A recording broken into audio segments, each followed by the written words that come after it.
Good Friday morning. This is Ron Moore. This is your morning cup of motivation. Hey, have you ever had those times that you just felt like, oh, I've blown it so much that, boy, God just didn't want to talk to me. He didn't want to hear from me. I better not even, show up at church even for a while. Have you ever had those times?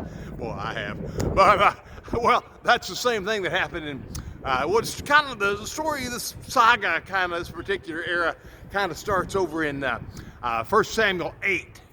And where they really offended the Lord. The kids of Israel, those ever so fickle kids of Israel, offended the Lord by wanting a king who they could touch and feel and see, And he said, but I've been your king. And so they really offended him with that. And so he said, okay. He told Samuel, you tell him, okay, you've been griping, belly aching around for a king. You're going to get one.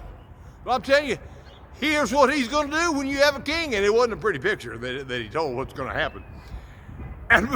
But here's the great thing. See, these people that say, oh, that God of the Old Testament, I tell you, he's just this old ogre and he's just so harsh. And I tell you just can't. Wait a minute. Wait, fast forward up to the 12th chapter. And you'll see that what God told him was, he said, you tell the kids of Israel that, hey, yeah, you've done this. You've offended me. You've done this evil. But don't stop serving me. Don't stop coming back to me. Because if you do, then you're really going to mess up your life. See, and I just know there's some of you here today that you're thinking, some of you here today, you're not here with me, but somebody that's listening today, you feel like, man, I've just messed up my life. And I just can't come back to Jesus. But I want you to know, see, way back in the Old Testament, the great loving Father who doesn't change, his methods change. We're under a new covenant, thank God, from the Old Testament. But see, folks, we're under a day still where we serve a God in which he says, hey, no matter how much you've screwed up your life, don't stop coming back to me. Because if you stop coming back to me, then you're really going to screw your life up. I mean, let's just be honest. You're really going to mess your life up if you stop coming back to me. So, child of God, if you're genuinely born again, you're born of the Spirit of God. There's no doubt in your mind that if you died, you spend eternity in heaven.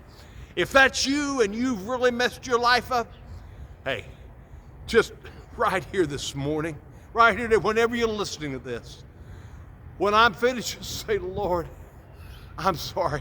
I don't want to keep running from you. I don't want my life to get any more messed up. Because, see, that's what's going to happen if you keep running from God. Your life's going to get messed up. Oh, you may prosper financially. I don't know. Well, listen, there's going to be that, you're going to miss that joy and that peace and that happiness that you once knew when you were walking with God. So I just want you to know today, and this is my last verse, actually. They're out of verses, I think, 22, 23. That, yeah, you've blown it. Okay, you can't deny that you've blown it. But don't stop coming back to Jesus. He loves you today.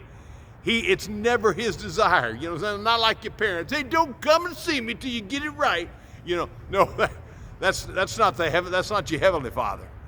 See, he loves you. He knew you were going to blow it when he saved you, when he called you. Maybe there's somebody that's running from a call on your life. He knew you were going to blow it when he called you. But see, it didn't change anything. He didn't change his love for you. He loves you as his desire to have that fellowship with you. On this very day, you can restore. He's there waiting for you. So, hey, don't put it off. Don't get your life any more messed up. Hey, he wants to bless your life. Just let him be the boss of your life, okay? Hey, have a great weekend, and I'll talk to you again on Monday. Bye-bye now.